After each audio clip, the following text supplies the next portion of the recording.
Latest updates ఎప్పటికప్పుడు పొందడానికి big TV WhatsApp channel follow అవ్వండి. లింక్ డిస్క్రిప్షన్ లో ఉంది.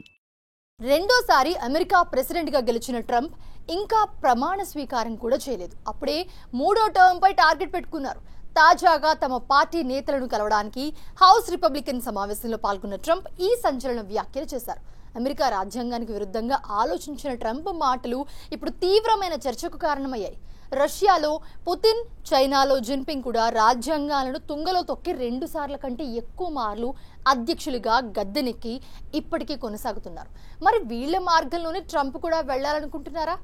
యుఎస్ రాజ్యాంగాన్ని మార్చి మూడోసారి అధ్యక్షుడిగా కావాలనుకుంటున్నారా? అసలు ఇది సాధ్యమేనా?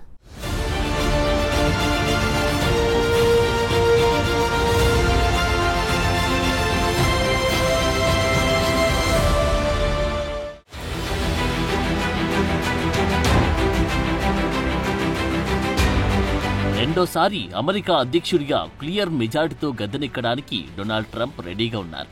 మరో 2 నెలల్లో అమెరికా 47వ ప్రెసిడెంట్గా ప్రమాణ స్వీకారం చేయనున్నారు. ఈ లోపే ట్రంప్ మైండ్లో మరో కోరిక పుట్టినట్లుంది. ఒకసారి గెలిచి మరోసారి ఓడి రెండోసారి గెలిచిన ట్రంప్ మూడోసారి కూడా ప్రెసిడెంట్ కావాలనే కోరికను బయటపెట్టారు. తాజాగా తన రిపబ్లికన్ పార్టీ నేతలతో సమావేశమైన ట్రంప్ రాజ్యాంగానికి వ్యతిరేకంగా మూడోసారి పదవిలోకి రావచ్చని అన్నారు. తన మనసులోని మాటను ప్రతినిధులు సభకు ఎన్నికైన రిపబ్లికన్లతో పంచుకున్నారు.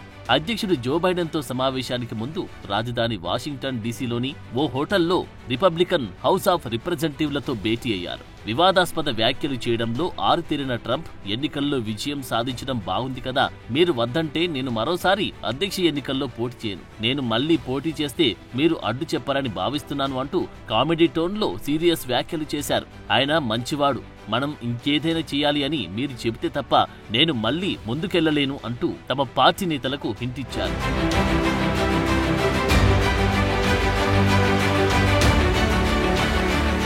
అయితే అమెరికా రాజ్యాంగ నిబంధనల ప్రకారం యునైటెడ్ స్టేట్స్ కు ఒక వ్యక్తి 2 సార్లకు మించి అధ్యక్షుడు కావడం కుదరదు. ఆ దేశ రాజ్యాంగంలో 22వ సవరణ ద్వారా మూడోసారి అధ్యక్షుడిగా పోటీ చేయకుండా గతంలో నిబంధనను తీసుకొచ్చారు. ఒకవేళ ట్రంప్కి పదవి వ్యామోహం తీరక మూడోసారి పోటీ చేయాలంటే మొదట రాజ్యాంగంలోని ఈ సవరణను తొలగించాలి. కానీ అలా చేయడం చాలా కష్టమైన పని. ఎందుకంటే దీనికి అమెరికా కాంగ్రెస్తో పాటు రాష్ట్రాల శాసనసభల నుంచి భారీ స్థాయిలో మద్దతు పొందాలి. ఇది ట్రంప్ సాధించే అవకాశం ససేమిరా లేదంటున్నారు నిపుణులు. అయినప్పటికీ ట్రంప్ కోరిక కూడా కొట్టిపారేసే పరిస్థితి లేదు. దీనికి కారణం ట్రంప్ ఈ మాటలు అనడం ఇప్పుడే మొదటిసారి కాదు. ట్రంప్ మొదటి పర్యాయం ప్రెసిడెంట్ పదవి చేపట్టక ముందు నుండి ఇలాంటి వ్యాఖ్యలు చాలాసార్లు చేశారు. పలు ఇంటర్వ్యూలో, బహిరంగ సభల్లో కూడా ట్రంప్ తాను మళ్లీ ప్రెసిడెంట్ కావాలనే కోరికను బయటపెట్టారు. Under the normal rules, I'll be out in 2024, so we may have to go for an extra term. We're going to have to extend my second term because 2026, I'm going to have to extend it for a couple of years. I don't think any of you would have a problem with that. I was going to joke, General, and say at least for 10 or 14 years, but we would cause bedlam if I said it. America రాజ్యాంగం 22వ సవరణ ప్రకారం ఓ వ్యక్తి 2 సార్లకు మించి అధ్యక్షుడు కాలేడు. వరుసగా అయినా లేదంటే మధ్యలో గ్యాప్ వచ్చిన తర్వాత అయినా 2 సార్లు మాత్రమే అధ్యక్ష పీఠం ఎక్కే అవకాశం ఉంది. రాజ్యాంగంలోని 22వ సవరణలోని సెక్షన్ 1 ప్రకారం ఎవరు 2 సార్లకు మించి అధ్యక్ష పదవికి ఎన్నుకోబడరు.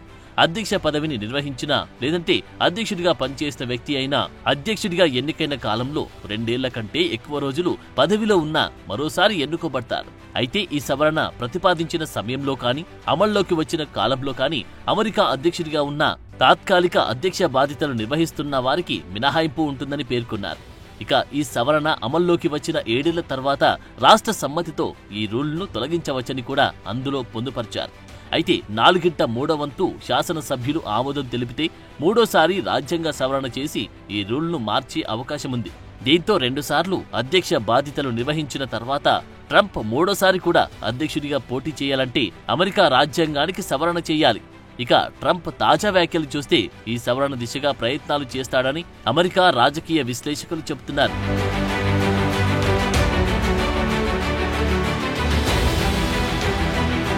అంతకు ముందు అమెరికా అధ్యక్షుడిగా ఏ వ్యక్తి 2 సార్లకు మించి పనిచేయకూడదనే సంప్రదాయం ఉండేది. అయితే ఫ్రాంక్లిన్ డెలావర్ రూజ్వెల్ట్ 4 సార్లు అమెరికా అధ్యక్షుడిగా ఎన్నికైన ఏకైక వ్యక్తి. 1945లో పదవిలో ఉండగానే ఆయన మరణించారు. ఆయన మరణానంతరం ఇక మీదట ఎవరు 2 సార్లకు మించి అధ్యక్షుడు కాకుండా 22వ రాజ్యాంగ సవరణ చేపట్టారు.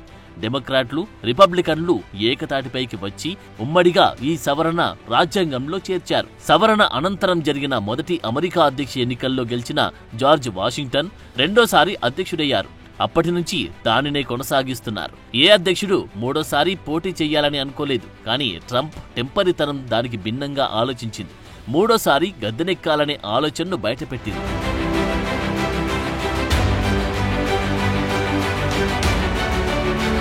అమెరికా మొదటి అధ్యక్షుడు, founding father of United states అయిన జార్జ్ వాషింగ్టన్ గరిష్టంగా 2 సార్లు అధ్యక్షుడిగా పనిచేయడం వల్ల ఈ తీరును అనుసరించాలన్నట్లు ఈ సవరణను చేశారు. అయితే దీన్ని రద్దు చేయడానికి అవకాశముందా అంటే ఈ రాజ్యాంగ సవరణను అంత సులభంగా రద్దు చేయడం కుదరకపోవచ్చు. అలా చేయాలంటే అలాంటి ఆర్డర్ కోసం బిల్లును హౌస్ తో పాటు సెనెట్ లో కూడా 3/2 మెజారిటీ అంటే 67% మంది సభ్యులు అంగీకరించాలి. ప్రస్తుతం ప్రతినిధుల సభలో 435 మంది సభ్యులున్నారు. అందులో కనీసం 290 మంది ఈ సవరణను రద్దు చేయడానికి మద్దతుగా ఓటు వేయాలి. అలాగే 100 మంది సభ్యులతో కూడిన సెనెట్లో కనీసం 67 మంది దీన్ని అంగీకరించాలి.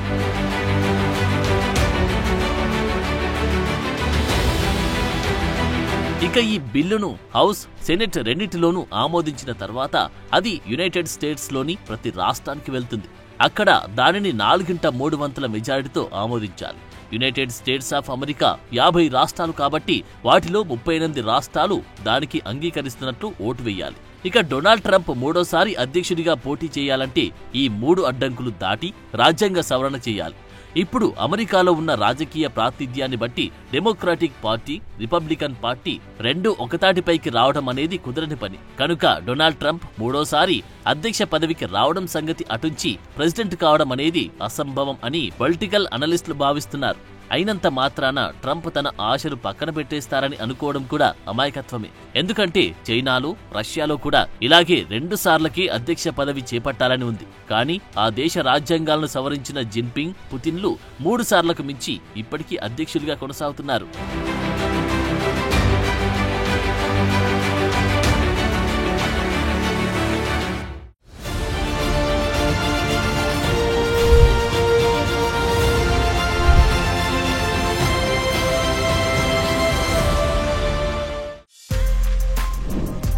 For more videos like this, subscribe Big TV channel.